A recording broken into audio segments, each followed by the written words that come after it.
እሺ ጥሩ መልካም ምሽት አሊሰን፣ ነገ ጠዋት እንገናኛለን። ደህና ደሪ። በድጋሜ ደግሞ አመሰግናለሁ።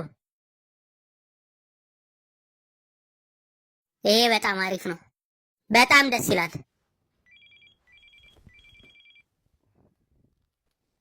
ማን ልበል? ነዳል ነኝ። ምን እያረክ ነው? የሆነ አዲስ ነገር ተምሬ እኮ ነው። ስንገናኝ እንደውም አሳያለሁ እንዴት እንደሚደረግ። ራስን ማርካት ነው የሚሉት። የሆነ ነገር ዕቃህን ትቀባውና ከዛም በኋላ ታሸዋለህ። ይህንን ማድረግ እየቻልኩ ነበር እስካሁን ድረስ ለሴቶቹ ሮሌክስ ሰዓትና ዳይመንድ ስሰጥ የነበረው። ይህን ማመን አልችልም። አንተ ትልቅ ሰው አይደለ እንዴ? እንዴት እንደዚህ አይነት ወሬ ታወራኛለህ? ምን ማለት ነው? ታውቅ ነበር አንተ? ሁሉም ያውቃል። ማያውቅ የለም። ሁሉም 12 13 ዓመቱ ሲሞላ ያውቃል። እንዴ ታዲያ ለምንድን ነው ለእኔ ማንም ሳልነገረኝ?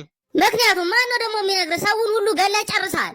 ታውቃለህ፣ ለዚህ ዝንጀሮ የመሰለች ጨገራም ሴትዮ ትክክለኛ ማንነቴን ልነግራት እያሰብኩኝ ነበረ። ምን ተው እንጂ። ለምንድን ነው ደግሞ እንደዛ የምታደርገው? በነግራትም ምን የምትል አይመስለኝም። ዝምማ አትልም። እንዴት ብላ ነው ደግሞ እሷን የምዳኘኝ? ለራሷ ሚስኪን ነገር ነች። ብብቷን ራሱ እኮ በአመት አንዴ ነው የምትላጨው። የእኔ ወንጀል ከሷ ብሶ ነው። አሁን እንዳትረሳ፣ ጠላትህ ነች። አንተ የምታደርገውን የምትቃረን ሰው ነች። እሺ በቃ ጥሩ፣ መሄድ አለብኝ አሁን።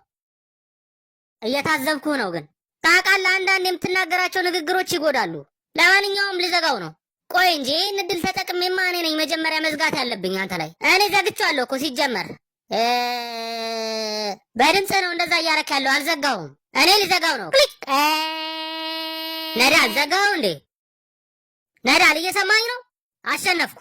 ወይኔ ቴክኖሎጂ ላይ ለምን ጎበዝ እንደሆን ካሁን ገባኝ። ምን አይነት ደደብ የሆነ ሰው ነው።